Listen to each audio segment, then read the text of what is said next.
오늘의 말씀은 요한복음 20장 19절에서 20절 말씀입니다. 이날 곧 안식 후 첫날 저녁 때에 제자들이 유대인들을 두려워하여 모인 곳의 문들을 닫았더니 예수께서 오사 가운데 서서 이르시되 너희에게 평강이 있을지어다. 이 말씀을 하시고 손과 옆구리를 보이시니 제자들이 주를 보고 기뻐하더라. 아멘. 우리는 어릴 때부터 착하게 살아라, 또 열심히 살아라 이렇게 배웠습니다. 그런데 역사를 보면 인류는 그렇게 행복하게 살지 못합니다. 여러 가지 인생이 살면서 삶에 부딪혀지는 고통들이 많았죠. 우선 역사 속에 몇천 년 동안 전쟁이 없던 적은 거의 없다. 역사학자들이 그렇게 말하죠. 때로는 자연을 통해서 우리가 부단히 부딪혀 싸워야 할 때도 있고, 또 사람과 사람 사이에 살기 위해서 상대를 죽이거나 또는 짓밟지 않으면 살 수 없는 그런 것이 인류의 역사였습니다. 개인만 행복하면 될 것 같지만 국가의 문제도 있고 때로는 시스템의 문제도 있고, 그래서 우리는 삶이 정말 우리가 살아가는 게 행복하길 원하지만 그렇게 녹록하지 않습니다. 역사적으로 이렇게 암울한 시대를 우리가 살았지만 그때마다 그 암울한 시대에 그래도 도전하고 그 암울함을 벗어나기 위해서 애썼던 소수의 창조적인 사람들이 있습니다. 그 사람들이 누구냐? 바로 예수 믿는 그리스도인들이었습니다. 로마 제국에 전염병이 창궐했을 때 모두가 다 자기 살기 바쁠 때였는데, 고통받던 그 전염병 환자들에게 희망이 되어준 사람들은 그 시대에 철저히 예수 믿는 성도들이었습니다. 산업혁명 이후에 부패한 빈부격차 속에 삶의 희망을 잃어버린 영국 사회에서 그들의 편이 되어주고 희망이 되어주었던 사람들도 역시 그리스도인이었습니다. 대표적인 우리 감리교 창시자 요한 웨슬리 목사님 같은 분들, 우리나라 구한말 일제 강점기 상황에서 고통받던 우리 민족의 고민을 짊어지고 대한독립 만세를 외쳤던 사람들은 당시 전체 인구의 채 1%도 되지 않았던 조선의 기독교인들이었습니다. 가만히 돌아보면 그때그때마다 모두가 두려워하는 역병과 총칼에 예수 믿는 사람들은 당당히 맞섰고 이겨냈습니다. 그게 기독교인들이에요. 그런데 오늘 부활주의를 맞는 우리들의 모습은 어떻습니까? 이제 내일부터 만 2년 1개월 만에 거리두기 정책이 사실상 끝납니다. 꼭 2년 1개월 전으로 돌아가서 그때와 지금을 비교해보면 많이 달라져 있습니다. 우선은 2년 만에 우리 국민들과 성도들이 두려움이 많아졌습니다. 그리고 곳곳에 우울감 증세가 상당히 커졌어요. 우리 성도들도 마찬가지예요. 2년 전에 당당하던 모습들보다는 지금 많은 성도들이 왠지 모르게 거대한 현실의 벽 앞에서 나는 너무나 작게 느껴지고 이 벽을 넘을 수 없을 것 같다라는 비관적인 생각을 하는 성도들이 참 많습니다. 저는 당연히 세상과 성도들이 그런 생각을 할 수밖에 없다고 생각해요. 그런데 현실은 그런데 성경은 언제나 성도들은 앞에서 역사 속에서도 얘기했지만 오늘도 우리에게 성도는 세상이 아무리 암울하고 절망적이어도 결국은 승리할 거라고 얘기를 해요. 성경을 접하는 분들이 제일 힘든 거는 때때로 성경이 좋은 말씀이긴 한데 현실감이 좀 없다. 우리의 상황과 현실은 너무나 절망적이고 너무나 고통스러운데 성경은 늘 낙관적인 얘기를 하거나 현실성 없는 얘기를 할 때가 많아요. 도대체 무슨 근거로 아무리 시대가 어렵고 고통스러워도 예수 믿는 성도는 이길 거라고 얘기하는 걸까? 오늘은 마태복음 강해를 잠시 내려놓고 부활주일 아침이니까 요한복음의 이 부활의 메시지를 좀 나누려고 합니다. 우리가 지난주 한 주간 그 특별 새벽 기도회를 통해서 예수님의 순환을 쭉 살펴봤습니다. 예수님은 모진 고문을 받으시고 십자가에 달려서 금요일 날 오후 3시에 운명을 합니다. 그런데 사람들이 장례를 굉장히 급하게 서둘러서 했습니다. 이유는 율법의 규정상 안식일이 시작되면 안식일 날에는 장례를 치를 수가 없어요. 그런데 금요일 오후 3시면 앞으로 한 2-3시간 정도가 지나면 이제 어두워지게 되고 그때부터 금요일 오후면 안식일이 시작되는 거예요, 유대인들에게. 불과 한 2-3시간 정도만 지나면 그들은 안식일에 들어가게 되고 그러면 장례를 치를 수가 없어요. 그래서 안식일이 시작되기 전에 2-3시간 사이에 장례를 치르기 위해서 다행히도 아리마대 요셉이라고 하는 사람이 내놓은 돌 무덤에 서둘러서 예수님의 시신을 안치합니다. 이상한 건 다른 무덤과 다르게 장례가 끝난 뒤에 로마 군병들이 예수님 무덤을 지켰다는 거예요. 그리고 안식일이 지나고 다음 날, 지금 말하면 주일이죠. 오늘 새벽 막달라 마리아를 비롯한 몇몇의 여인들이 예수님 무덤을 서둘러 갑니다. 왜냐? 워낙 급하게 장례를 치르느라 예수님의 시신에 향품도 발라드리지 못했어요. 그래서 예수님을 지켜주지 못한 미안함, 그리고 마지막 죽음에 그 시신의 향품조차도 발라드리지 못한 죄책감에 이 여인들은 남들의 눈을 피해서 새벽 일찍 무덤을 찾아간 거예요. 안타까운 마음으로 무덤에 도착을 했는데 거기서 충격적인 광경을 봅니다. 굳게 닫혀 있어야 될 돌문이 활짝 열려 있고 그 무덤을 지키던 병사들이 겁에 질려서 주저앉아 있습니다. 그리고 그 안에는 있어야 될 예수님의 시신이 온데간데 없는 거예요. 예수님의 죽음도 슬프지만 시신까지도 도둑 맞았다고 생각하니 마리아는 너무나 비통한 거예요. 그래서 소리내어 엉엉 울기 시작합니다. 이때 누군가 마리아야 울지 마라 그러면 마리아의 이름을 부르는 익숙한 목소리가 어디에선가 들립니다.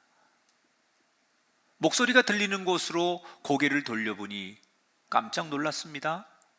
예수님이 살아서 자기를 바라보며 말을 걸고 계셨습니다. 예수님이 부활하신 거예요. 그 예수님을 확인하고 몇 번이고 내가 보는 것이 환상이 아니고 잘못 헛것을 보는 것이 아니고 예수님이라는 것을 확인하고 또 확인한 마리아는 부활하신 예수님을 제일 먼저 만나고 나서 곧바로 남자 제자들이 몰려 있는 곳으로 가서 예수님의 부활을 전합니다. 이때 남자 제자들의 반응은 네가 슬퍼서 너무 슬퍼하니까 헛것을 본 거야. 그리고 마리아의 말을 무시하지요. 그리고 그런 심란한 하루가 지나고 그 주일 저녁이 되었을 때 또 어떤 일이 생기느냐?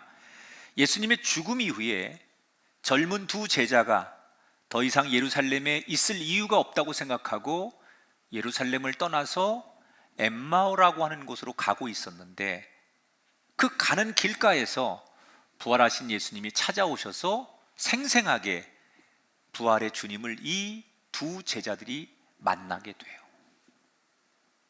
그리고는 다시 되돌아가던 그 가던 길을 되돌아서 예루살렘 쪽으로 와서 제자들이 모여 있는 곳에 충격적인 얘기를 또 전하죠. 예수님이 부활하셨다. 우리와 함께 걷고 같이 대화도 했다. 아침에는 마리아가 와서 예수님이 부활하셨다고 하고, 저녁에는 젊은 두 동료가 찾아와서 예수님 부활했다고 하고, 모여있던 제자들은 분명히 아침 저녁으로 전해오는 이 이야기를 듣긴 했지만 믿을 수가 없었습니다. 왜 못 믿느냐? 두 가지 이유에서요. 죽은 사람이 살아날 수 없다라고 하는 지극히 상식적인 생각을 가지고 있기 때문에. 이성적 판단으로는 어떻게 죽은 사람이 살아나? 우리가 예수님 비참하게 십자가에서 죽는 거 다 봤는데, 이런 이성적 판단을 하니까 그 얘기를 하는 동료들의 얘기를 못 믿는 거예요. 또 하나, 제자들의 마음속엔 약간은 이런 게 있었어요. 지금 혹시 예수님 죽음 이후에 예수님과 함께 있었던 잔당들을 잡으려고 하는 로마 당국이나 유대 종교 지도자들의 계략이 숨어 있는 건 아닐까? 그래서 예수님이 살아났다고 이렇게 선전을 해서 예수님을 따라다니던 사람들을 유인하려고 하는 건 아닐까? 뭐 이런 나름대로 머리에 계산이 깔려 있었기 때문에 마리아나 동료 제자들이 예수님이 다시 살아났다는 이야기를 이들은 받아들일 수가 없었던 거예요. 급기야 너무 두려우니까 문을 굳게 잠그고 예수님을 만났다고 말한 두 제자들을 추궁하기 시작합니다. 근데 그때 그 추궁은 너무 두렵고 너무 공포감과 무서움에서 그 제자들에게 너희들 사실을 말하라고 추궁하는 거예요. 동료 그 제자들을 추궁하면서도 지금 로마의 총독이나 대제사장이 혈안이 되어서 우리를 찾고 있을 텐데 이제 우리는 어디에 숨고 앞으로 어떻게 살아야 되나, 이런 막막함 앞에 어쩌면 그들은 그 불안함을 동료 제자들에게 쏟아내고 있는지도 모르겠어요. 바로 그때, 그렇게 무거운 분위기가 흘러가고 있는 바로 그때 제자들의 눈앞에 믿을 수 없는 광경이 펼쳐집니다. 예수님이 나타나신 거예요. 그리고 예수님이 제일 첫 마디를 뭐라고 하시느냐? 부활하신 예수님이 너희에게 평강이 있을지어다. 여러분, 이 말은 왜 부활하신 예수님이 제일 먼저 이 메시지를 전했을까요? 너희에게 평강이 있을지어다. 사람은요, 뭐가 완벽하지 않으면 절대로 마음의 평강을 가질 수가 없어요. 예를 들어서 집안에 누가 가족 중에 한 사람만 아파도요, 그 가족들은 절대로 평안할 수 없어요. 균형이, 밸런스가 깨지는 거예요. 겉으로는 멀쩡하고 다 좋은 조건을 가졌지만 뭐 하나 마음속에 무거운 생각이 들어있으면 절대로 평화로울 수가 없어요. 그러니까 평강이라는 것은 정말 아주 균형이 딱 잡혀서 근심 걱정이 없어야 돼요. 근데 예수님이 마치 이 제자들이 하는 말과 제자들의 상황을 다 보신 것처럼, 지금까지 제자들은 문을 걸어 잠그고 무서워서 두려워서 동료 제자들을 추궁하면서 어떻게 죽은 사람이 살아날 수 있냐고 이러면서 두려움 속에서 채근하고 그랬던 사람들이에요. 그런데 부활하신 예수님이 문을 굳게 닫았는데 어떻게 들어왔을까? 이미 부활의 몸은 공간을 초월하는 거예요. 그리고는 첫 메시지가 평안해라, 두려워하지 말아라. 제자들은 예수님이 눈앞에 있는데도 믿을 수가 없었어요. 그렇지, 어떻게 믿어요? 헛것을 보고 있나? 우리가 뭐에 홀렸나? 그 생각을 다 하는 거예요. 그런데 연이어 예수님이 너무 생생한 목소리와 그 십자가에 달려서 돌아가실 때 그 진한 상처, 그리고 예수님의 그 피부의 촉감, 이런 것들을 다 경험하게 하시면서 자기들 앞에 지금 말씀하시는 예수님이 헛것이 아니라 진짜 예수님이 부활했음을 제자들은 인정할 수밖에 없었어요. 처음에는 도무지 보고도 믿지 않았던 그들이, 듣고도 안 믿었지만 보고도 믿지 않았던 그들이 예수님이 자기를 다 내어주면서 만져봐라, 생생하게 그들과 대화하시면서 제자들의 마음은 조금씩 열리기 시작하죠. 정말 예수님이 살아나셨나 보다라는 생각을 갖게 돼요. 이때 예수님이 제자들에게 엄청난 선언을 하시죠. 오늘 성경 21절 23절입니다. 아버지께서 나를 보내신 것 같이 나도 너희를 보내노라. 너희가 누구의 죄든지 사하면 사하여질 것이요 누구의 죄든지 그대로 두면 그대로 있으리라. 두 가지를 얘기하세요. 첫째는 내가 너희를 세상에 파송할 것이다. 그리고 내가 너희를 세상에 보내면 너희들이 가는 곳마다 엄청난 역사가 일어나고 엄청난 권세가 나타날 것이다. 이렇게 얘기했어요. 자, 예수님께서 제자들에게 내가 너희를 세상에 파송하겠다 그랬거든요. 여기서 내가 너희를 보낸다라고 하는 이 말은 헬라어로 아포스텔로라고 하는 단어를 씁니다. 원문에 보면 아포스텔로라는 단어는 그냥 심부름을 보낸다 그런 뜻이 아니고요, 모든 권한을 너에게 위임해서 보낸다 그런 뜻을 쓸 때, 그런 뜻으로 쓸 때 아포스텔레라고 하는 단어를 써요. 그러니까 예수님이 죽음을 이기고 살아나시고 모든 죄를 정복한 그 예수님의 모든 권세, 권능을 이 제자들에게 다 위임해서 너희들에게 이걸 다 주고 너희들이 세상에 나가서 놀라운 일을 나처럼 일으키게 될 것이다, 그런 말이에요. 예수님은 죽음을 이기고 사망 권세를 이기고 죄를 이기고 부활하신 것은 하나님이 예수님에게 위임해 주셨기 때문에 예수님이 이 땅에 오셔서 그렇게 하신 거죠. 그리고 예수님은 다시 제자들에게 예수님이 가진 그 능력을 위임해 주시는 거예요. 그런데 논리적으로는 예수님이 그렇게 말씀하지만 제자들은 현실적으로 예수님의 말씀을 받아들일 수가 없었어요.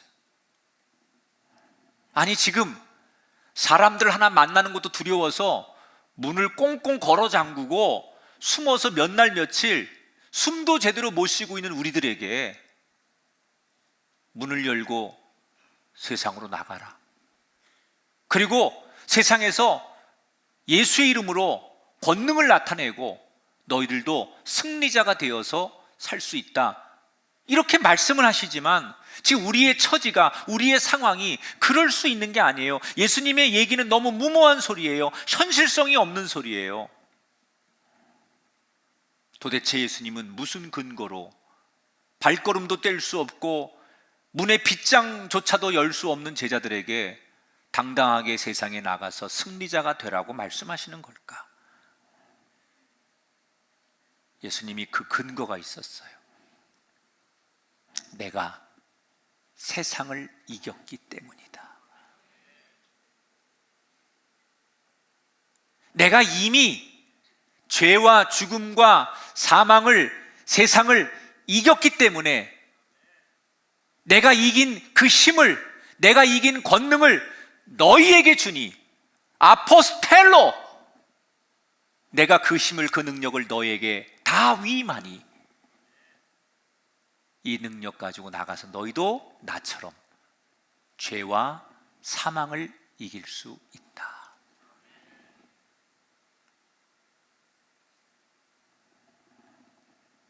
결국 여러분, 이 제자들은 어떻게 됩니까? 숨어서 벌벌 떨고 바깥에 목소리만 들려도 고양이처럼 엎드렸던 이 나약한 제자들이 아포스텔로, 예수님이 주신 그 권위의 보냄을 받고 나서 그들은 초대교회 가는 곳마다 승리자가 되고 기독교 역사의, 인류 역사의 위대한 승리자들로 남을 수 있었습니다. 여러분, 이 제자들의 변화와 승리는 오늘 성경의 글이 여기에 머무는 얘기가 아니라, 이 메시지는 오늘 부활절을 맞이하는 우리들에게 주시는 메시지라는 거예요. 예수님은 그때만 제자들에게 내가 이 세상을 이긴 것처럼 너희에게 내 힘을 줄 테니 이 권위를 가지고 나가서 너희들이 승리자가 되라, 이렇게 말씀하는 게 아니라 지금도 하나님의 자녀인 우리들에게, 주님의 일을 감당하려고 쓰임받는 주의 일꾼들에게, 제자가 되겠다고 헌신하는 사람들에게 예수님은 그때 제자들에게 하셨던 것처럼 오늘도 동일하게 약속하고 계시다는 거예요. 그런데 문제는 우리가 이 사실을 너무 쉽게 잊어버려요. 세상에 눌려버린 제자들처럼 우리도 지금 어쩌다 보니 지난 3년 동안 코로나에 눌려서 무기력해지고 두려운 거예요. 실제로는 예수님이 이제 빗장을 열고 당당하게 나가서 내가 너희를 보내노니 나가서 너희도 나처럼 승리자가 될 수 있다, 이렇게 우리에게 모든 권한을 주셨는데 우리는 세상에 짓눌려서 무기력해서 여전히 빗장을 걸어 잠그고 두려워서 한 발짝도 움직이지 못해요.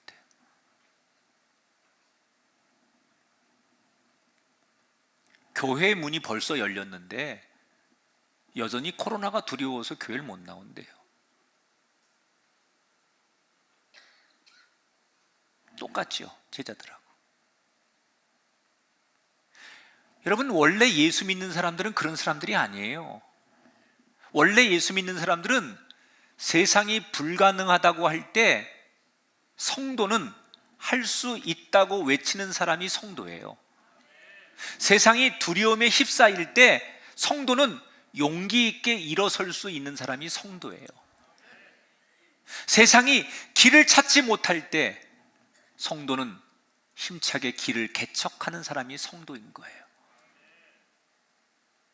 이게 어떻게 가능하냐? 우리를 부르신 예수 그리스도께서 세상 권세를 이기셨기 때문에, 그리고 세상 권세를 이긴 그 권위, 권능, 그 힘, 이것을 아포스텔로 우리에게 주셨기 때문에. 예수님이 내 편인데 뭐가 두렵습니까? 예수님이 우리를 돌보고 계시는데 뭐가 불안합니까? 그래서 바울은 고린도전서 15장 55절부터 58절에 이렇게 외쳐요. 사망아, 너의 승리가 어디 있느냐? 우리 주 예수 그리스도로 말미암아 우리에게 승리를 주시는 하나님께 감사하노니 그러므로 견실하며 흔들리지 말고 항상 주의 일에 더욱 힘쓰는 자들이 되라. 오늘 이 부활절 아침에 귀한 예배를 드리시는 여러분 모두 절망의 자리에서 일어나시길 바랍니다. 두려움에 걸어 잠근 마음의 문을 열고 부활의 주님을 여러분 마음에 모시기를 바랍니다. 그분이 주시는 권위를 의지하시고 성령의 인도함대로 전진하셔서 세상에 휩쓸리는 인생이 아니라 세상을 이기는 인생이 되기를 주님의 이름으로 축원합니다. 자, 이제는 부활하신 주님이 제자들에게 본격적으로 나타나서 예수님이 부활하셨고 이기신 것을 드러내기 시작하고, 제자들은 그것을 확인하고 믿고 용기를 내기 시작해요. 그래서 그 주일 저녁에 부활의 주님이 오신 날부터 조금씩 하루가 지나고 하루가 지날수록 제자들은 어제와 다르게 더욱더 용기를 내고, 만나면 부활의 기쁨, 예수님의 그 승리의 이야기로 도취되어서 흥분의 얘기를 하는 거예요. 그런데 이 제자들의 예수님 부활의 기쁨의 얘기를 막 즐겁게 하는데 끼지 못하는 한 사람의 제자가 있었어요. 그는 12제자 중에 한 사람이었던 도마였습니다. 이 도마라는 제자는 다른 제자들이 다 예수님 부활의 기쁨의 얘기에 동참해서 신나게 이야기를 하는데 그 대화에 왜 못 끼는 걸까? 두 가지 이유가 있습니다. 우선 부활하신 예수님이 찾아오신 그날 밤 그 자리에 도마는 없었기 때문입니다. 왜 없었느냐? 두 번째 이유, 도마의 성격 때문에 그래요. 도마는 성격적으로 좋은 면으로 말하면 책임감이 강하고 열정이 넘치고, 그러다 보니까 아닌 건 아니지 쉽게 타협하지 않는 성격이에요. 근데 이런 사람의 단점이 뭐예요? 남이 말을 안 들어요. 자기 주장이 너무 강하니까 때로는 다수결이 결정한 것도 수용하지 않아요. 오직 자신의 경험, 자신이 납득해야만, 증거가 있어야만 믿고 따라가는 경험주의자, 현실주의자예요. 그래서 다른 제자들이 다 주일 저녁에 모여서 근심하고 염려하고 있을 때 다 모여 있는데 도마는 너무 성격이 안전주의고 자기중심적인 사람이기 때문에 그 위험한 곳에 내가 함께 가면 안 된다고 생각해서 혼자 제자들 모임에 참여하지 않은 거예요. 그런데 동료들이 모이면 자기 빼놓고 다 예수님이 살아나셨다는 거예요. 도마는 그런 얘기가 자꾸 거슬리는 거예요. 그래서 자꾸 제자들하고 충돌하는 거예요. 야, 자꾸 너희들 바보 같은 소리 하는데 좀 냉정해지자. 우리가 우리 눈으로 예수님이 십자가에서 물과 피를 다 쏟고 죽는 모습을 우리 눈으로 똑똑히 보지 않았느냐? 장례를 치르지 않았느냐? 그런데 어떻게 죽은 사람이 다시 살아나느냐? 이게 상식적으로 말이 된다고 생각하느냐? 너희들 왜 그래 도대체? 한둘도 아니고 너희들 다 왜 그래? 제정신이야? 만약에 너희들이 진짜 부활의 예수님을 봤다고 하면 그건 유령이나 환상이나 헛걸 본 거야. 제발 정신들 차려. 그러면서 동료 제자들에게 면박을 주는 거예요. 그리고 꼭 한마디를 해요. 너희들 얘기가 맞다면 나에게 그 부활하신 예수님을 보여줘. 내가 그 부활하신 예수님의 상처를 만져보면 믿을게. 매일같이 도마와 남은 제자들이 이것 때문에 싸우는 거예요.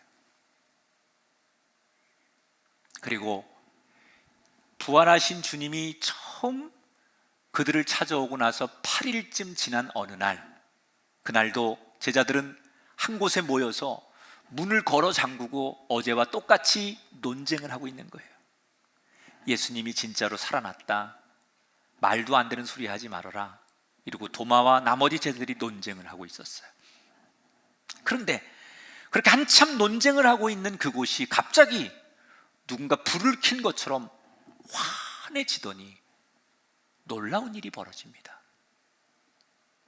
부활하신 예수님께서 딱하니 나타나셔서 너희에게 평강이 있을지어다. 그러면서 도마 앞으로 부활하신 예수님이 걸어가시더니 27절에 내 손가락을 이리 내밀어 내 손을 보고 내 손을 내밀어 내 옆구리에 넣어보라. 그리하여 믿는 자가 되라. 예수님이 도마 앞으로 가시더니 마치 그동안 도마와 나머지 제자들이 주고받은 얘기, 논쟁한 얘기를 다 알고 계시다는 듯이 자신의 몸을 도마에게 보여주며 네가 말한 대로 만져보거라. 그리고 몸을 내미셨어요. 현실주의자, 경험주의자답게 도마는 손을 내밀어 직접 예수님의 옆구리 그리고 손을 만져봅니다. 그리고는 더 이상 부인할 수 없는 확실한 증거 앞에서 그는 한동안 말문이 막혀 있다가 다시 또 만지고 만지다가 갑자기 예수님 앞에 털푸덕 주저앉더니 그는 울먹이며 이렇게 고백하죠. 당신은 나의 주요, 나의 하나님이십니다. 여러분, 이때 도마가 털푸덕 주저앉은 이 사건을 우리는 고꾸라짐이라고 해요.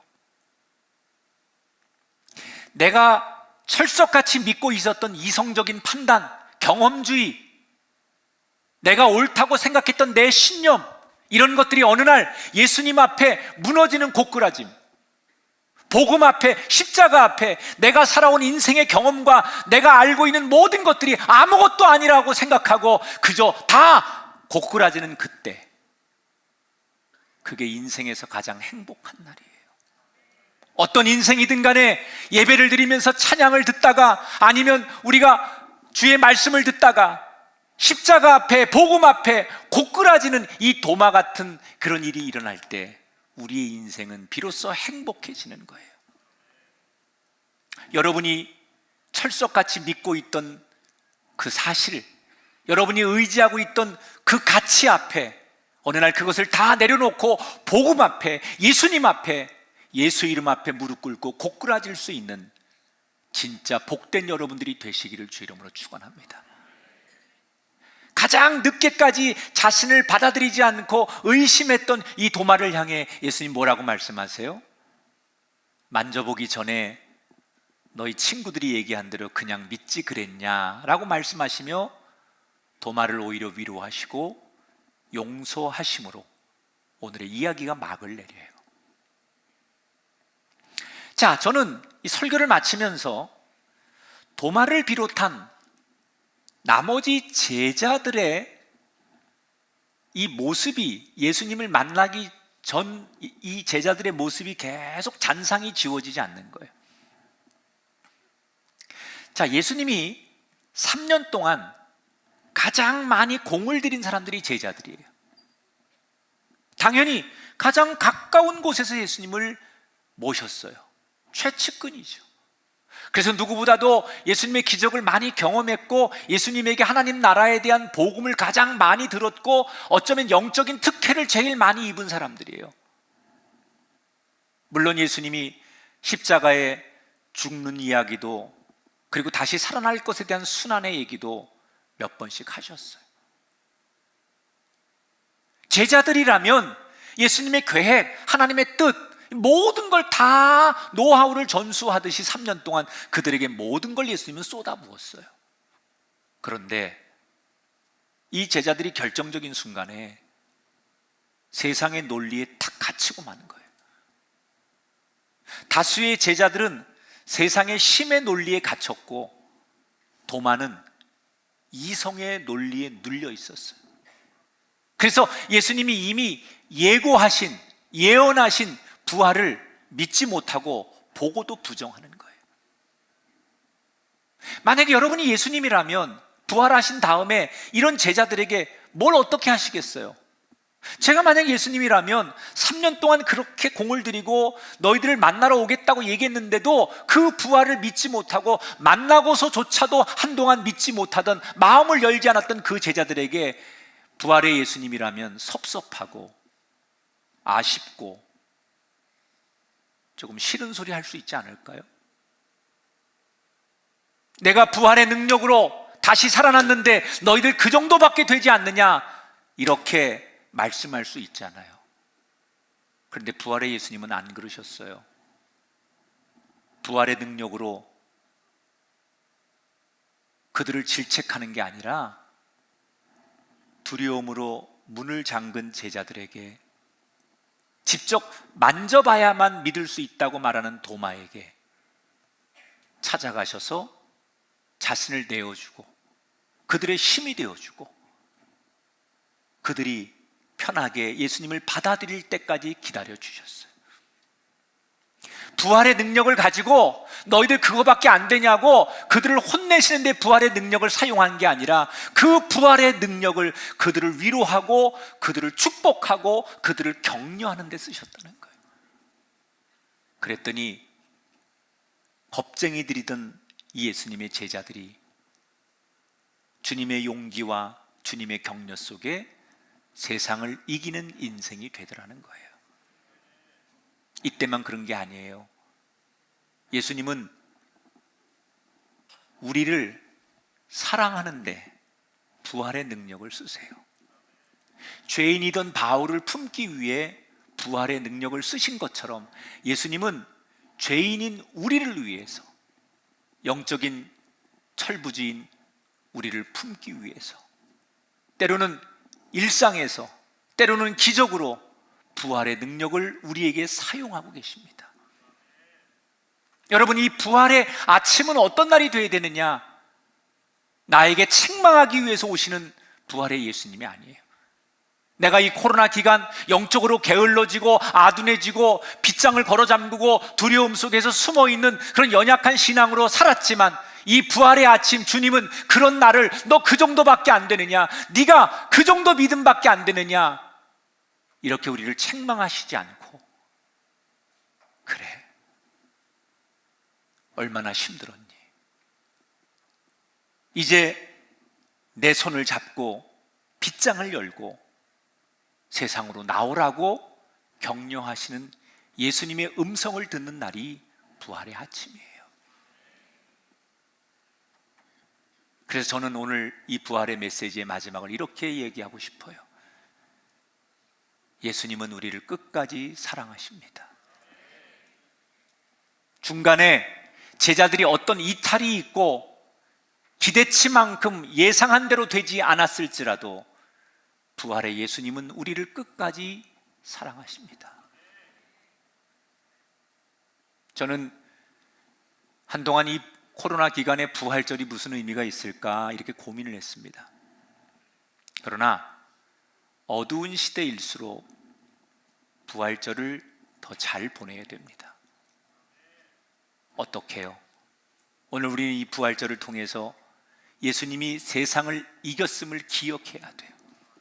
그리고 예수님만 이긴 게 아니라 그 이긴 능력을 저와 여러분에게 주셨어요. 우리도 이걸 알면 권세 있는 사람으로 살게 될 줄 믿습니다. 또 하나, 이 부활절은 우리를 사랑하시는데 한계가 있는 사랑이 아니라 끝까지, 의심하는 도마를 끝까지 사랑하신 것처럼 자신의 몸을 내어주면서까지, 부활한 이후에도 자신의 몸을 내어주며 확인하게 만드신 예수님처럼 숨어서 두려워하고 마리아의 얘기를 받아들이지 않는 그 연약한 제자들에게 직접 찾아가셔서 두려워하지 말고 편안하라고 평강을 주시면서 샬롬을 주시면서 끝까지 그들을 사랑으로 붙드셨던 부활의 예수님. 여러분, 오늘 우리는 그 부활의 예수님을 만나면 우리가 평상시에 걱정하고 염려하던 두려움이 떠나갈 줄 믿습니다. 두려움이 없어야 세상을 이기죠. 우리가 마음속에 이런저런 생각 속에 영적인 곳에 이런저런 근심과 두려움이 있는데 어떻게 세상에 나가서 세상을 이겨요? 두려움이 없어야 당당하게 세상에 나가는 거예요. 그래서 오늘 부활의 예수님은 우리들에게 너희에게 평강이 있을지어다. 사랑하는 성도 여러분, 예수 잘 믿으십시오. 그래야 우리는 인생의 승리자가 됩니다.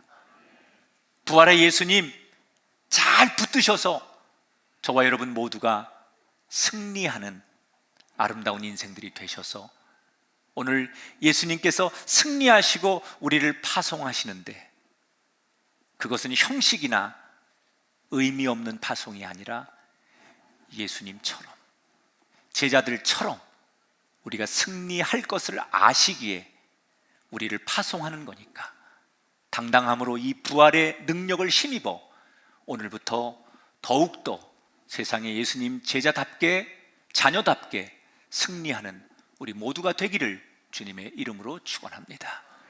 영상을 만나보겠습니다.